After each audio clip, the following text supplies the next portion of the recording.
Buenos días, buenas tardes, buenas noches. Vamos a empezar la clase que es todo sobre dispositivos eléctricos. Bueno, vamos nomás a la filmina. Dispositivos eléctricos. En una unidad residencial se puede instalar una gama variada de dispositivos que hacen la vida de los moradores más fácil. Por ejemplo, timbre, portero eléctrico, dimer, fotocontrol, sensor de movimiento, temporizador de pasillo, etc.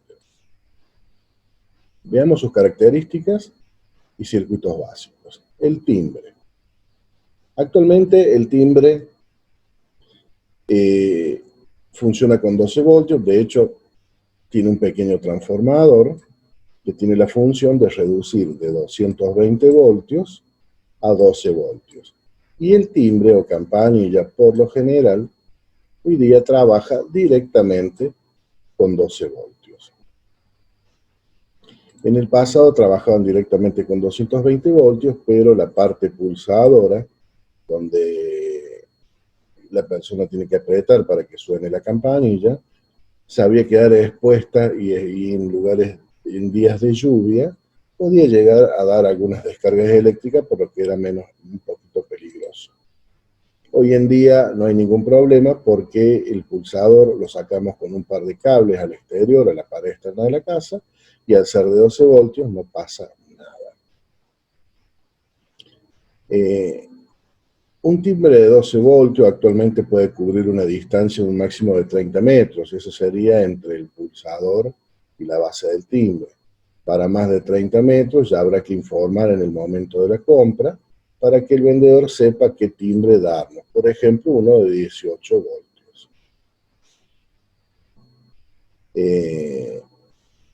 Bueno, tenemos algunos modelos de timbre como los inalámbricos, algunos timbres antiguos que funcionaban directamente con 220 voltios, ya no se utilizan, pero tengan cuidado porque pueden estar instalados en alguna que otra casa. Y los timbres actuales, donde ya vienen incorporados con su transformador adentro, que hacen la capacidad, las veces de reducción de corriente. Y bueno, un pulsador de los más usados actualmente como pulsador. No hay mucho que decir de los timbres. Actualmente pueden venir también timbres electrónicos, cableados, tanto como también los inalámbricos, con diferentes melodías, todo es viable. Pero bueno, otro de los elementos que se utiliza es el portero eléctrico.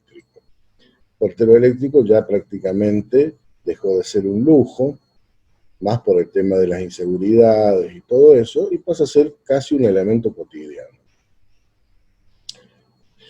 El portero es un conjunto de componentes que forman un sistema de intercomunicación, aviso de presencia por medio de un zumbador, apertura de puertas, en algunos casos, cámaras de video también. Podemos distinguir los componentes en forma individual para posterior desarrollo. En el pasado, los porteros eléctricos eran más complejos, sus circuitos de funcionamiento mezclaban corriente alterna con corriente continua, y se usaban varios pares de conductores para su funcionamiento.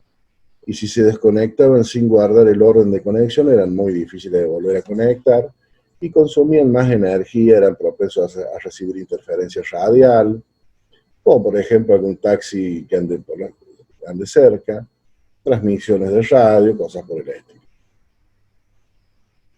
En el presente, los porteros eléctricos son más sencillos, se conectan de conectar, son más fieles en cuanto a sonido, menor gasto de energía, inclusive hasta se pueden integrar a la línea telefónica, aparte de que algunos también tienen hasta video en HD o no sé, tal vez 4K, pero si no en cualquier momento.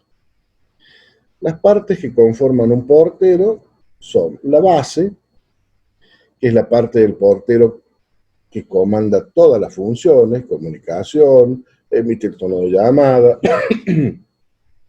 muestra el video en caso de tener video, controla las cerraduras eléctricas o intercomunica con otras bases en la casa, incluidas bases telefónicas también.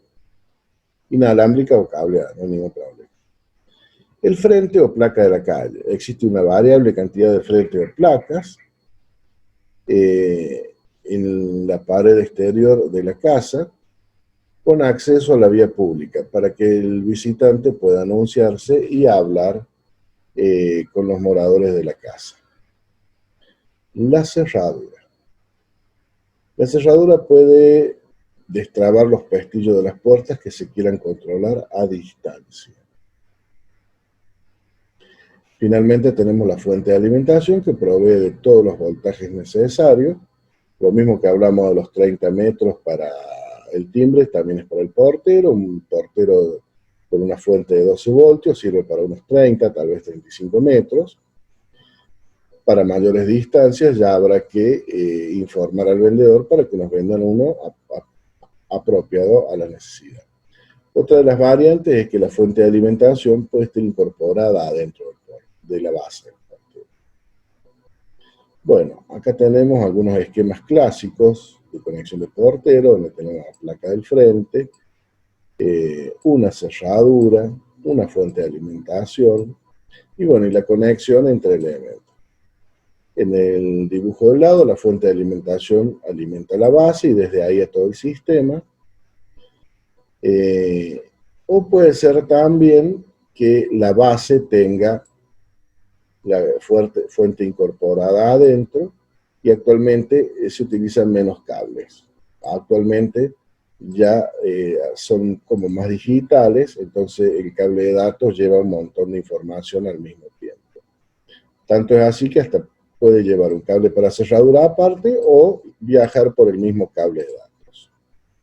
Bueno, lo que tenemos ahora son distintas bases de portero, cada vez son más modernas, inclusive hasta bases inalámbricas, y frentes o placas de calle con una gran cantidad de variantes. Hoy en día, como ya dije, es mucho más sencillo conectar los porteros y generalmente están bastante bien dibujados en los cuerpos de los porteros, la parte posterior, la conexión, por lo que es muy fácil transportarlos de una locación a otra. Bien, temporizadores de pasillos. Otro dispositivo muy utilizado y muy bueno para muchas aplicaciones. Estos dispositivos permiten encender una luminaria o grupo de luminarias mediante la acción de un pulsador durante un tiempo preestablecido. Una vez transcurrido ese tiempo, la luminaria se apaga sola. Estos dispositivos se fabrican para diversas cargas, cosas resistivas, inductivas o ambas. Función. Permite mantener encendido un conjunto luminoso durante un cierto tiempo, regulable puede ser ese tiempo, a partir del accionamiento de un pulsador o de pulsadores que se conectan de manera auxiliar. Son apropiados para ser utilizados en el control de iluminación de pasillos, palieres, escaleras, garajes o todo ambiente donde su encendido manual y su apagado temporizado los requieran. Como así también para controlar la alimentación de cualquier artefacto que se adapte a las características técnicas de esta unidad. Operación. Su operación se indica en el accionamiento manual de un pulsador, el propio o un auxiliar, luego la temporización es automática. La instalación. Instalar, los más comunes vienen para cajas 5x10. Se instala una caja embutida de 5x10. Pueden instalarse pulsadores comunes en paralelo al mismo para que actúen como auxiliares. Pueden instalarse en el interior de un tablero, otros modelos. Luego de instalado debe ajustarse el tiempo de encendido mediante un variador que viene provisto. Utilizar exclusivamente en interiores, por lo general no es para exteriores, pero se puede adaptar. Y antes de efectuar la instalación debe cortarse la llave general de energía, eso es evidente. Y bueno, hay varios modelitos de elementos de automáticos para pasillo, distintos tipos de luminarios. Por lo general, no significa, hoy día, bueno, acá dice que únicamente se debe utilizar con carga que está especificada en la tabla de rangos para cada modelo. Quiere decir que si utilizas un automático para pasillo para un tipo de luminaria para el cual no fue previsto, se puede llegar a romper. Cada caja, cada modelo viene especificado el tipo de luminaria que puede manejar. Por lo general son medio universales, manejan todo tipo de luminaria, pero prestar atención a eso. Después tenemos, bueno, estos son modelos de automáticos para pasillos que pueden instalarse directamente en la caja de encendido de luz, y o vienen modelitos exclusivos para instalar directamente en algún tablerito. Son distintos casos. Bueno, el dimer. Este dispositivo nos permite variar la intensidad de iluminación de una lámpara o grupo de lámparas. El dimer solo funciona para cargas resistivas puras, o sea, lámpara incandescente o tal vez halógenas. Y para otro tipo de luminaria, por ejemplo LED, se deberá preguntar antes de comprar. Para otras luminarias vienen algunos modelos, para LED sí seguramente vienen, pero hay que preguntar si esa luminaria LED acepta el dimer. En el caso de tener una instalación, una habitación que se requiera dimerizar la luz y va a ser LED, habrá que preguntarle al vendedor si que le muestre los distintos tipos de luminarias dimerizables y elegir entre lo que hay. El funcionamiento se basa en la acción de un triac, que es un componente electrónico, como un transistor para corriente alterna o algo por el estilo, donde de un circuito electrónico recortando la amplitud de onda senoidal correspondiente a 220 voltios mediante un potenciómetro o resistencia variable al que se puede acceder desde afuera, que el usuario puede acceder mediante un comando. Se debe instalar en el lugar planteado y respetar las conexiones del modelo en cuestión, es decir, donde va fase deberá conectarse fase y retorno a la lámpara. El neutro lo toma directamente a través del filamento de la lámpara. Los modelos, existen varios modelos, por ejemplo, el más económico es aquel que se instala directamente en el bastidor, reemplazando el módulo de llave de punto, y posee un comando de accionamiento rotativo como llave de encendido y apagado, incluido la variación. Otros necesitan una caja 5x10 para su instalación con un comando deslizable. Algunos de estos modelos no poseen llave de encendido. Un modelo muy popular pero costoso es aquel cuyo accionamiento es por tacto, también se instala en una caja 5x10, pero la tapa del bastidor deberá ser de metal o de algún plástico metalizado, requerimiento indispensable para el accionamiento al tacto. Otros sencillamente se instalan dentro de un velador o lámpara de noche con cuerpo de metal para que funcione al tacto. Es común encontrar unos modelitos para carga inductiva, no se engañen, esos vienen con el símbolo de un ventilador y son aplicables a ventiladores de techo. Son muy similares a los dimer común, pero para ventiladores de techo. Existen muchos más modelos, pero lo importante es que prácticamente todos responden al mismo esquema de conexión. De todas maneras, este esquema de conexión viene impreso en el cuerpo del modelo. Los dimer para luminaria LED. Este tipo de dimer es exclusivo para algunos tipos de luminarias LED, no para todos. Cuando se necesita efecto dimer en un ambiente que llevará luminaria LED, hay que ir al negocio de luminaria y pedir opciones de luminarias LED dimerizables y elegir de lo que nos muestra.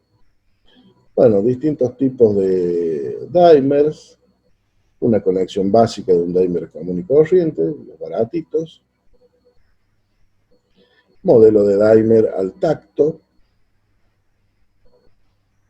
modelo de dimer con ajuste deslizable. Estos ya casi no vienen, pero son lindos. El fotocontrol. Este dispositivo tiene por objetivo el control de cualquier elemento en forma automática por variaciones de la incidencia de luz. El principio de trabajos de esto se fundamenta en la capacidad de un componente electrónico de material fotosensible Esto significa que modifica su estructura molecular por acción de la luz. Este proceso de variación se puede detectar con circuitos especiales y comandar luminarias o lo que sea necesario. Consideraciones generales del fotocontrol. Detalles y características constructivas. El fotocontrol está destinado a controlar la conexión y desconexión de artefactos para iluminación, también puede ser alarma, etcétera, a través del cambio del nivel de iluminación natural o artificial. Se utiliza para iluminación de parques, patios, vidrieras, comercios, carteles, accionamiento de circuitos de alarma de emergencia, el control de equipo de alumbrado público, etc. Se puede, mientras el aparato lo pueda controlar, se puede controlar cualquier cosa. El elemento fotosensible puede ser un fotodiodo, un fototransistor o una resistencia LDR, son todos los sensores de luz que se utilizan y que trabajan conectados a un circuito electrónico. La cubierta del fotocontrol está moldeada en policarbonato blanco o transparente, estabilizado a los rayos ultravioleta, material que presenta una alta resistencia al impacto y un mínimo envejecimiento de los efectos ambientales, luz, calor, agua, lo que asegura una máxima duración. La base es de termoplástico de gran resistencia mecánica. Algunos fotocontroles están previstos para ser montados a través de una escuadra metálica diseñada para tal efecto, provista por el fabricante para facilitar su instalación. ¿Por qué tienen esta robustez? Porque generalmente los fotocontroles van ubicados en el exterior. Se tienen que aguantar todo tipo de inclemencias. Algunos disponen de un dispositivo de retardo que lo insensibiliza contra las iluminaciones esporádicas, pues relámpagos, focos de automóviles, luces altas, cualquier iluminación momentánea, evitando de esta manera gastos por encendidos o innecesarios o que se apague en horas nocturnas.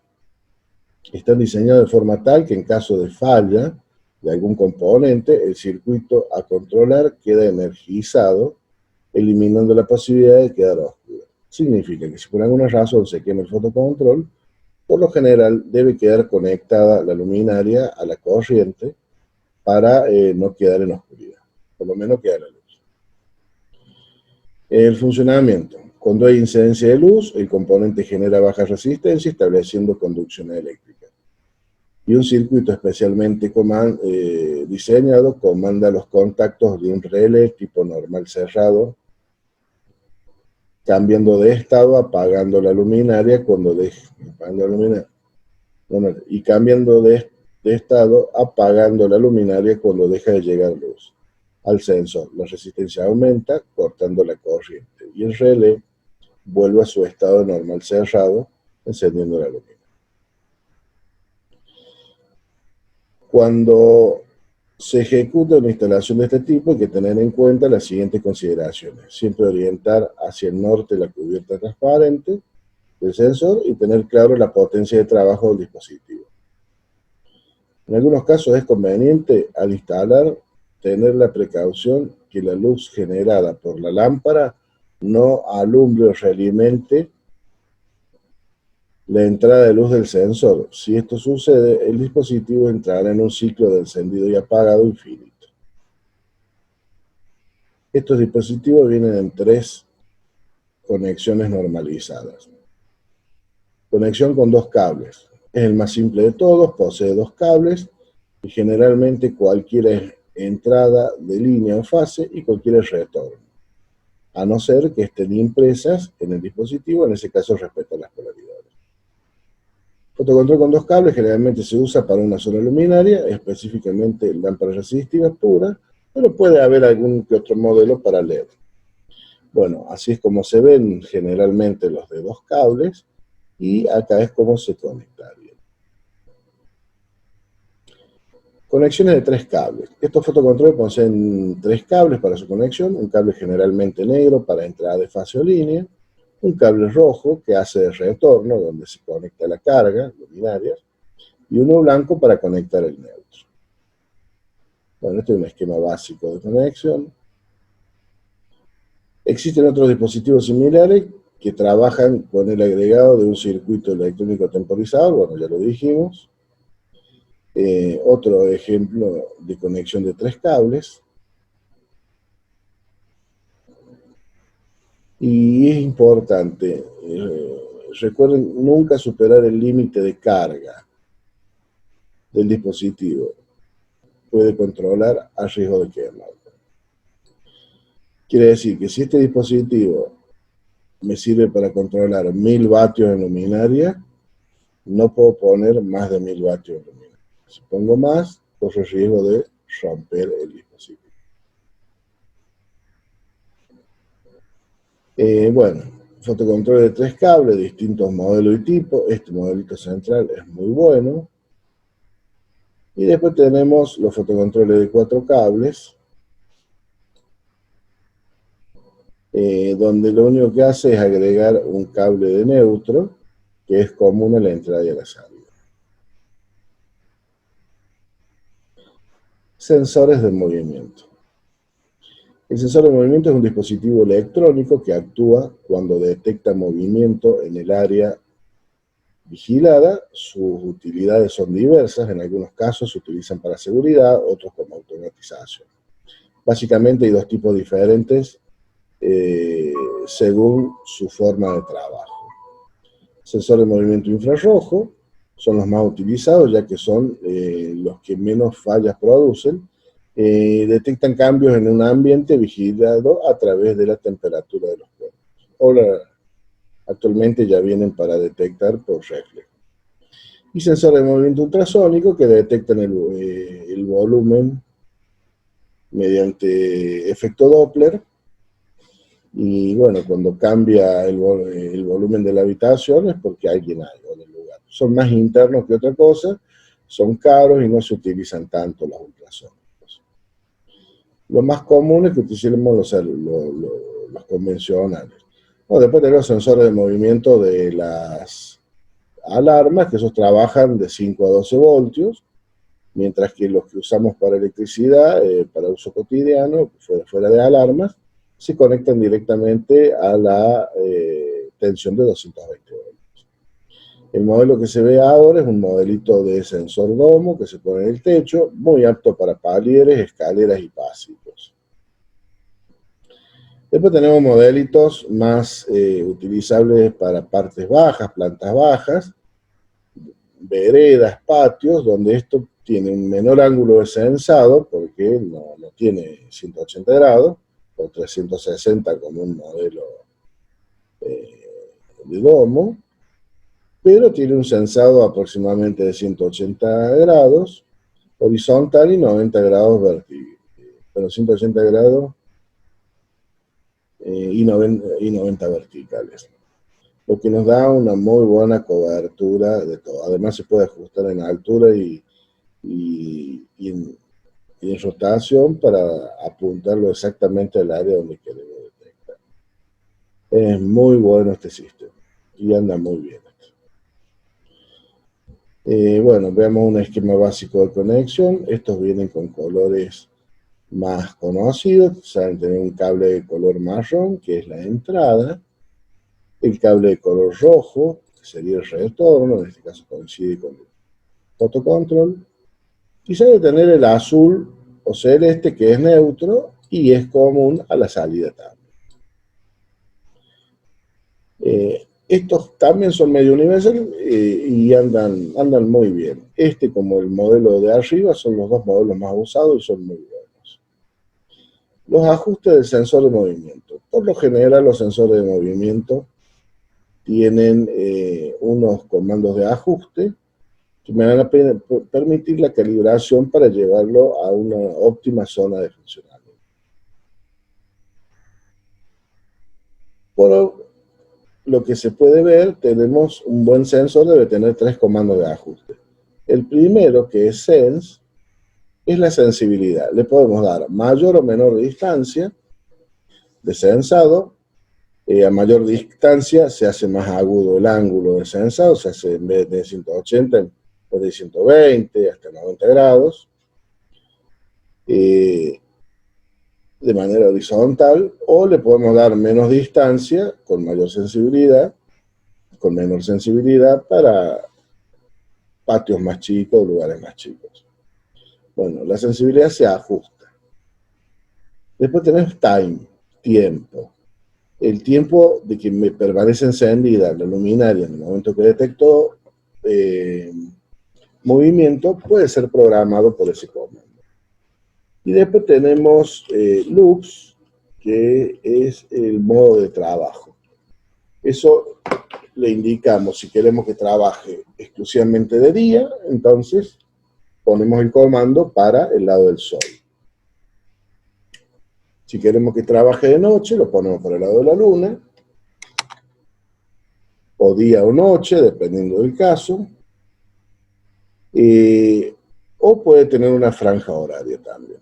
Eso determina a qué hora. Si queremos que trabaje 24 horas, se pondrá al medio.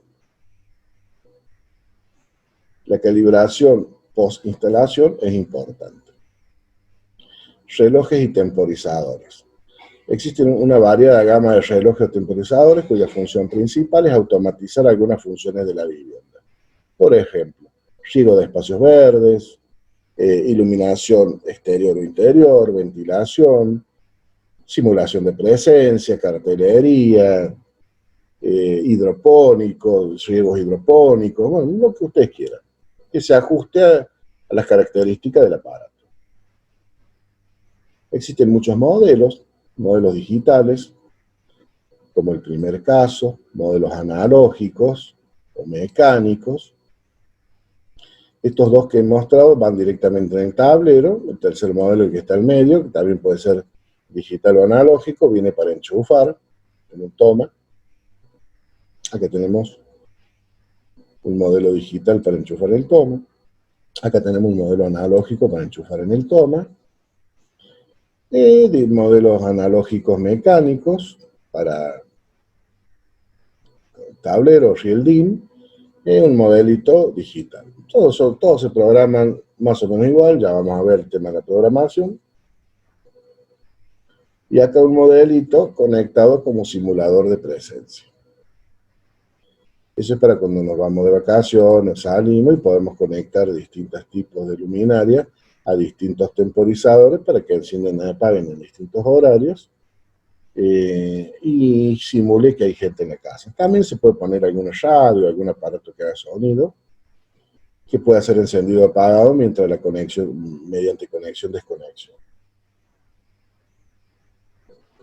Estos modelitos tienen una conexión especial porque hay una parte, la parte que controla el reloj, el clock, que requiere de una conexión permanente a fase neutro. Y después la salida es donde conectaríamos la luminaria o el aparato que queremos controlar. Bueno, ya me hablaré un poquito más de estas conexiones, pero son un recurso muy, muy bueno. Desde mi punto de vista, los mejorcitos son los digitales. Pero bueno, todos son bastante similares.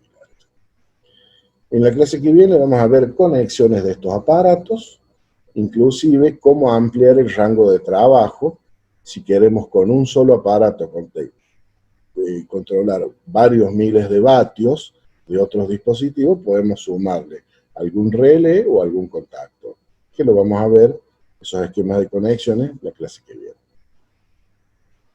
Por ahora vamos terminando acá y nos vemos en la próxima clase. Saludos a todos.